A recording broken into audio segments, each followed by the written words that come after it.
Selamat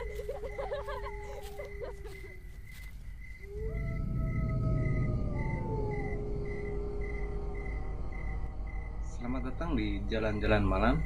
Malam ini Jalan-Jalan Malam akan membawa kita ke sebuah kisah di mana kampung kecil di pinggiran kota. Kampung yang tenang tapi pernah diguncang oleh sebuah peristiwa yang bikin bulu kuduk merinding. Tentang seorang tukang kebun sekolah yang diam-diam memelihara tuyul. Sebut saja namanya Bang Jaya, nama samaran.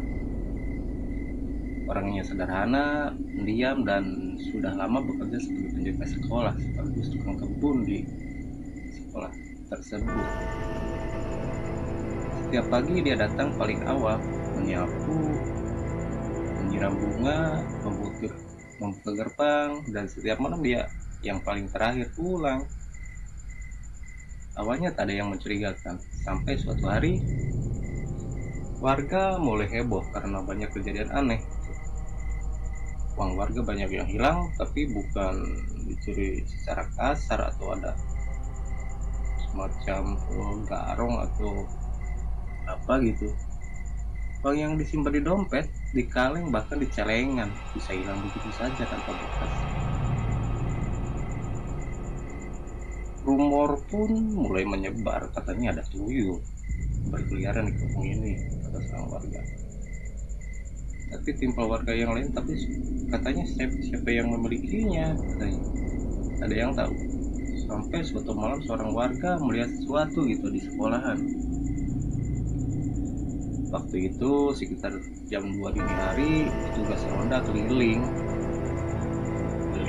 sekolahan karena dengar suara aneh dari dalam.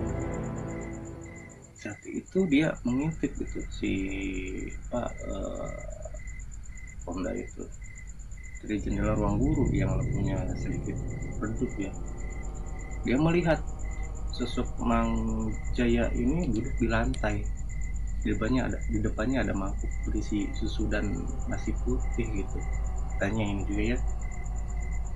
Dan di sebelahnya terlihat sosok kecil berkepala botak lagi menjilat-jilatin jari tangannya yang berlumuran nasi gitu.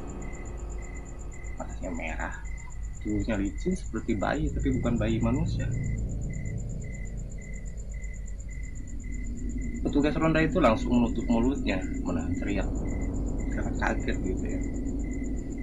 Tapi malam itu dia tahu siapa pemilik tuyul itu. Keesokan harinya kabar itu menyebar ke seluruh kampung. Warga mulai resah, sebagian takut, sebagian marah gitu. Sampai akhirnya para ketua kampung memutuskan untuk mendatangi rumah Mang Jaya itu. Malam itu puluhan orang datang. Karena zaman dulu ya, ini bawa obor, bawa senter, bawa pentungan gitu ya.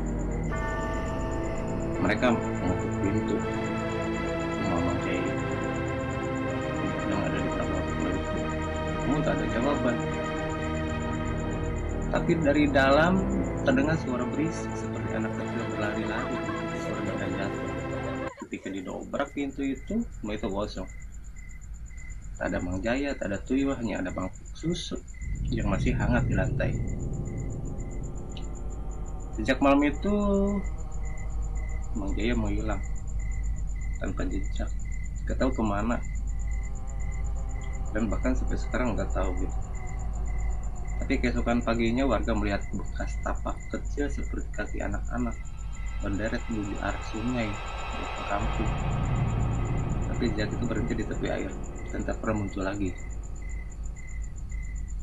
Sekolah itu pun sempat kosong selama beberapa tahun ya. Maksudnya nggak ada penjaganya gitu. Kalau sekolahnya masih aktif. Katanya kalau malam Jumat suka terdengar suara sapu diseret-seret di halaman sekolah, padahal nggak ada siapa-siapa.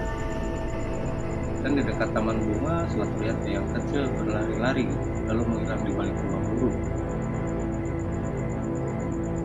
Entah kemana Mang Jaya pergi, entah benar dia pelihara tuyul atau bukan, tapi satu hal yang pasti sejak memang dia diusir dari kampung. Kejadian kehilangan uang di kampung itu tak pernah terjadi lagi. Dan malam-malam di sekolah itu selalu terasa lebih sunyi dan lebih dingin dari biasanya. Oke, jangan lupa subscribe, like, dan komen. Jika Anda menyukainya, share aja. Terima kasih. Salam. Jalan-jalan.